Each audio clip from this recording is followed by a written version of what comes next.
Juste rappeler quelques chiffres. En 1852, en Palestine, il y avait 13 000 juifs seulement. C'était des juifs arabes, des juifs palestiniens qui s'étaient tout à fait fondus dans l'environnement. En 1874, en 1897, avant le congrès sioniste, les juifs en Palestine n'étaient que 44 000. Et il y a eu certes une première et une deuxième alia avec des juifs d'Europe centrale qui venaient, mais selon Ben Gurion toujours, 8 sur 10 arrivaient puis repartaient vers d'autres cieux plus prometteurs, parce que la terre promise n'était pas aussi prometteuse que cela.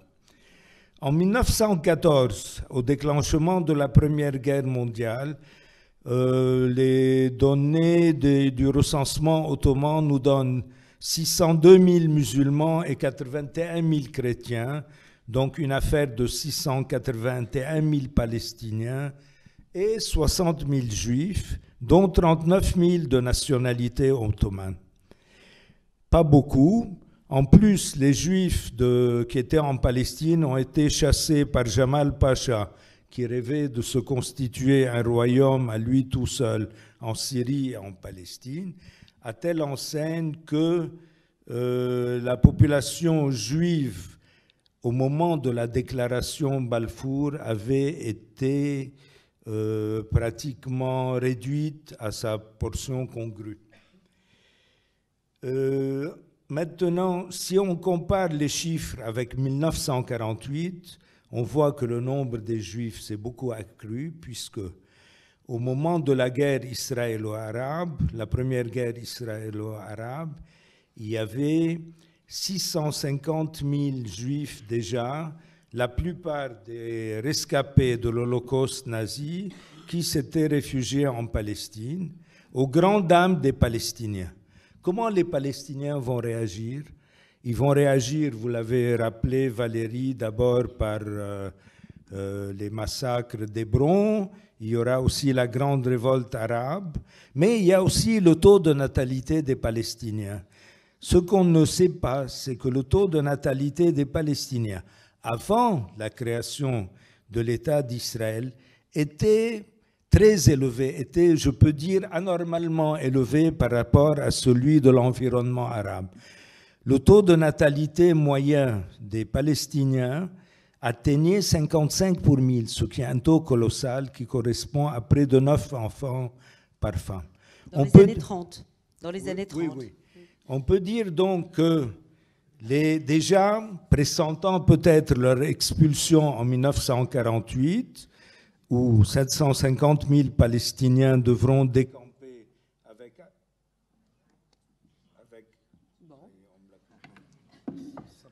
avec armes et bagages vers les pays environnants. Donc 750 000 Palestiniens qui ont été chassés. Et en grande partie, ces 750 000 Palestiniens ont quitté la Palestine parce que le plan de partage qui a divisé la Palestine en deux était tout à fait incongru et ne pouvait pas permettre à ces deux populations de cohabiter. En effet, le plan de partage, du point de vue démographique, c'était un État juif avec 558 000 juifs et 405 000 Palestiniens, donc une très forte proportion de Palestiniens dans l'État juif, un État arabe avec 804 000 Arabes palestiniens et 10 000 Juifs, et l'ensemble de Jérusalem qui était placé sous souveraineté internationale, avec 100 000 Juifs, un nombre pratiquement égal de Palestiniens. Par conséquent, les Nations Unies, enfin les 12 ou 14 États qui ont décrété le plan de partage de la Palestine, avaient fait quelque chose qui était impossible à gérer et qui devait inévitablement se terminer par une guerre, ce qui fut le cas en 1948 avec l'expulsion des 750 000 Palestiniens. Merci Youssef Courbage pour cette mise au point qui en effet paraît décisive. Peut-être qu'on aurait envie de voir un petit peu les cartes de temps en temps, et notamment la première avec le plan de partage. Alors vous dites incongru, vous dites inviable. Je me tourne maintenant vers Henri Laurence. Est-ce que c'est votre avis aussi? Est-ce que vous diriez que ce plan de partage avait une chance de fonctionner sur le terrain?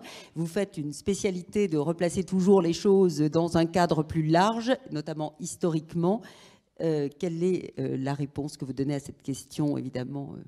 Je dis souvent, mon ami Youssef, lui, il compte et moi, je raconte.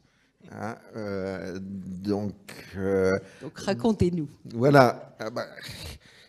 D'abord, le problème, c'est que les Anglais avaient le bâton merdeux depuis 1920, en gros, parce qu'ils n'arrivaient pas à trouver une solution. Ils ont à peu près tout essayé. Et puis, ils ont donné aux Nations Unies, juridiquement, le choix de décider à condition qu'eux ne fassent rien.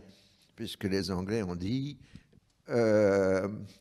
on est prêt à appliquer une décision des Nations Unies si les Juifs et les Arabes sont d'accord. Alors, comme les Juifs et les Arabes n'étaient pas d'accord, c'était justement pour ça qu'on s'était adressé aux Nations Unies. Donc, il y avait déjà une contradiction fondamentale. Alors, les seuls qui pouvaient appliquer quelque chose, c'était les Anglais, parce qu'il y avait 100 000 soldats britanniques en Palestine en 1947. C'est absolument colossal par rapport à la population totale que l'ami Youssef vient de vous donner.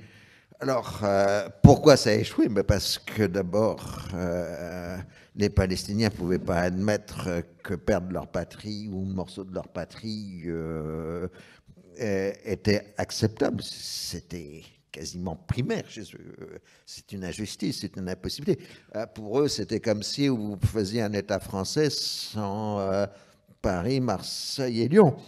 C'était en gros ce qu'on leur proposait dans le plan dit de partage. Alors déjà, donc, il y a une réaction fondamentale. La cautionniste est illégitime et on va nous spolier d'une partie de notre terre, de notre patrie. Ensuite, il y a déjà, depuis 1917, disons 30 ans de conflit. Et donc 30 ans de conflit, ça a créé une chose fondamentale, c'est que ni les Juifs ni les Arabes ne peuvent se faire confiance. C'est ça la situation fondamentale en 1947. Les futurs Israéliens peuvent donner des garanties verbales à l'autre partie, mais pour l'autre partie, ils n'y croient pas. Or, comme on l'a rappelé, dans la partie dite juive du plan de partage, il y a 45% de population arabe. Bon, elle va peut-être un peu diminuer avec l'arrivée de nouveaux immigrants, mais surtout, les Arabes contrôlent 70% ou 60% du foncier. Donc, eux, la question foncière étant centrale depuis 30 ans, ils connaissent parfaitement le dossier. Ils vont se dire, s'il y a un État juif, ils vont commencer par nous expulser de nos terres, parce que sinon, nous mettrons les nouveaux juifs qui arrivent. Donc, il y a impossibilité d'avoir confiance, impossibilité d'avoir une autorité extérieure pour gérer, puisque les Britanniques refusent de faire quoi que ce soit, parce qu'il n'est pas question de faire venir des troupes internationales à l'époque, d'abord parce que ça n'existe pas.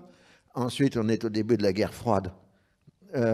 Et donc, ça voudrait dire, si on envoie des troupes internationales, qu'il y ait des contingents soviétiques en Palestine. Et ça, pour les Occidentaux, c'est impensable de mettre des troupes soviétiques à l'intérieur du dispositif militaire occidental du Moyen-Orient. Donc, on pouvait accumuler. Et enfin, vous n'avez pas de direction palestinienne. Parce que, tout simplement, les Anglais l'ont détruite en 1937-1940. Et donc, vous avez de vagues institutions représentatives palestiniennes, mais il n'y a plus personne pour pouvoir donner un commandement central, une légitimité à une quelconque décision. Alors, de l'autre côté, oui, le mouvement sioniste accepte le plan de partage, au moins comme solution provisoire. De toute façon, ceux qui sont réellement obsédés, c'est bon, le plan de partage leur donne la légitimité de l'État, c'est évidemment fondamental. Mais eux, ils sont déjà obsédés par leur sécurité, par l'étape suivante, qui est à la fois pas seulement la possibilité de s'étendre, mais tout simplement déjà de conserver ce que le plan de partage leur donne, c'est-à-dire le déchaînement de violence qui va commencer dès le lendemain du vote. N'empêche que ce sont les pays arabes voisins qui attaquent, parce que les Palestiniens il faut avoir les chronologies. Oui. Les pays arabes, ils attendent la fin du mandat, c'est le 15 mai 48. Oui, le 15 mai. Le jour de la... Et il y a la guerre civile entre juifs et arabes entre le 30 novembre et le 15 mai. D'accord. Oui, là, 30 novembre, 15 mai, une guerre sur le terrain, et le 14 mai, proclamation de l'État, le 15 mai, l'attaque des pays arabes voisins. Oui, alors, est-ce qu'ils attaquent Israël? Est-ce qu'ils viennent porter secours aux Arabes de Palestine? C'est ça, on est dans les questions de récit. C'est probablement les deux à la fois. Moi,